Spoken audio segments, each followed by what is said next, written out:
Back. I'm so excited to be joined by comedian Ramy Youssef, star and creator of the new show Ramy on Hulu. You're going to love it. I'm so excited for everyone to watch it.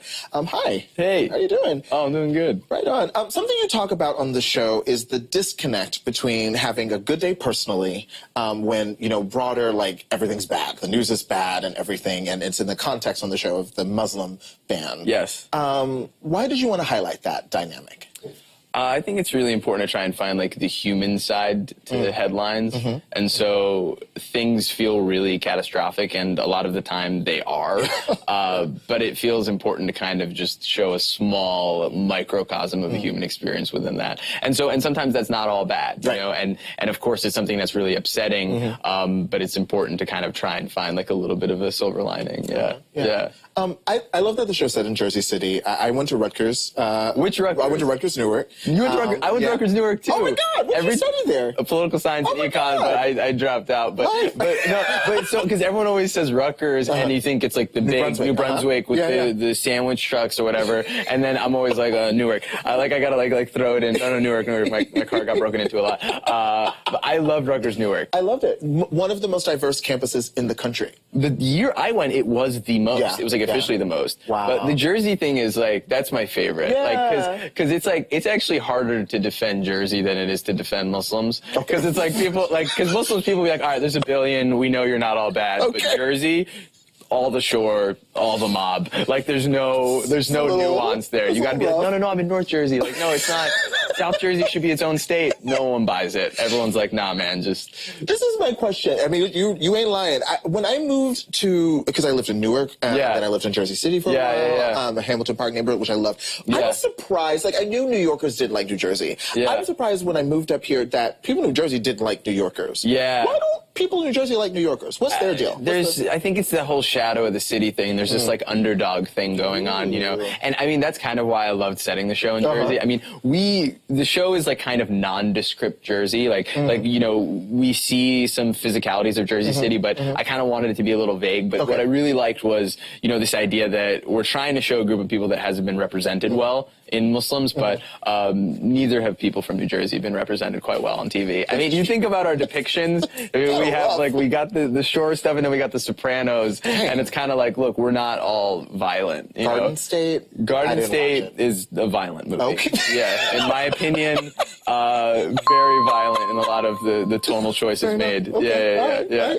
I'm not going to argue with that. Obviously, the show is based on your life and your experiences as, a guy just trying to figure it out who happens to be Muslim and what that dynamic means. I also love that the show, though, in looking at your family, really spends time looking at the mother and the sister as characters. Why was that important to you? Well, the show's called Ramy, but in order to kind of get what's going on with my character, I think you need to understand the family.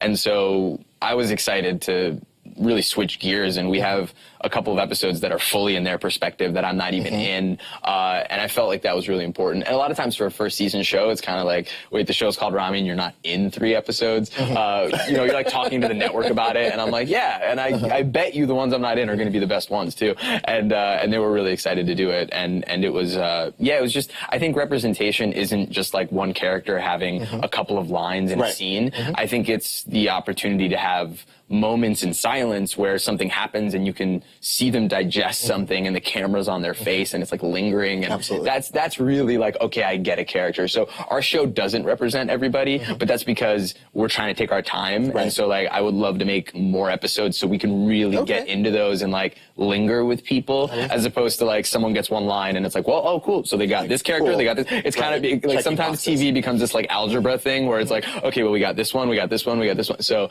it was really trying to just take our time. Totally. Yeah.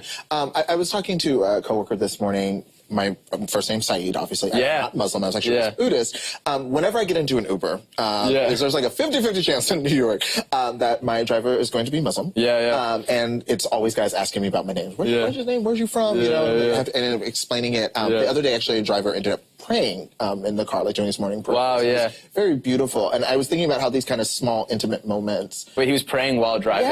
Yeah, and he didn't say anything to me. I think he assumed I was Muslim. That sounds dangerous. Okay. I don't know. I know it's beautiful, but that sounds like dangerous. I I struggle to pray 5 times a day. Really? That's like something I try to do. Okay. So I'm like a praying Muslim. Like it is a part of my life. That sounds really dangerous, though, to pray while driving. His eyes on the road. That's a 2-star drive. I mean, it's not. It's a 2-star drive. Ramy, I'm not giving. That's a 2-star. I'm not giving him a 2-star rating because he was praying. No, it should be a 1, but because of the intents in his heart, it's a 2. But I just want you to be safe. Okay, fair. I appreciate it. Well, where's the strangest place you've ended up doing one of your prayers? Oh, the strangest place. I remember being like I was at a. I remember praying in a closet somewhere, which was like such a... Weirdly, in that moment, you and I find some commonality. I do remember praying in a closet and being like, this is a funny analogy. There's something about this that is...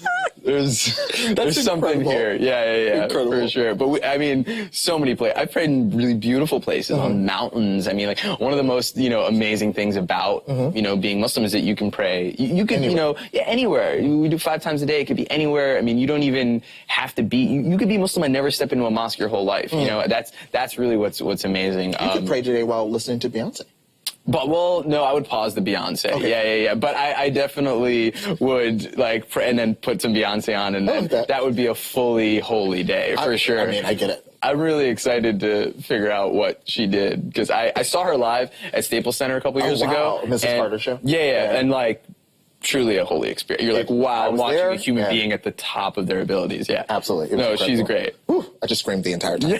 Well, I saw a tweet yesterday that I just really loved from Alex Jung. He's a writer at Vulture. And actually, Emily Nussbaum, who's the TV critic for The New Yorker, replied to this tweet, which was neat. And the tweet is, comedy is really at the forefront of TV right now in terms of ideation, form, and representation. And he cites Pen 15, The Other Two, Superstore, Brooklyn Nine-Nine, Ramy, Special, Shrill, Fleabag, and they're all funny as hell. And Emily Nussbaum was like, I gotta look into Ramy, which I was like, oh, that's dope. What does it feel like to be a part of this conversation?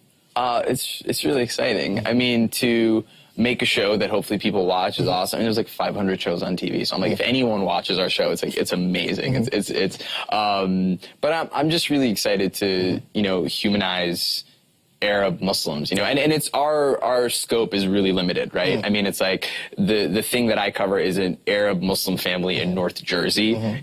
Most Muslims in America are actually black. I mean, like there's so many different experiences, but to even have a small slice of that be mentioned with all those, Pen 15 is amazing. I mean, these are shows that I really love, and so it's super exciting. It really is. Yeah, I love it. Yeah. Well, I mean, this is a huge accomplishment, and I'm proud of you and happy for you. Oh, thanks. What do you want to do next? What's your next goal?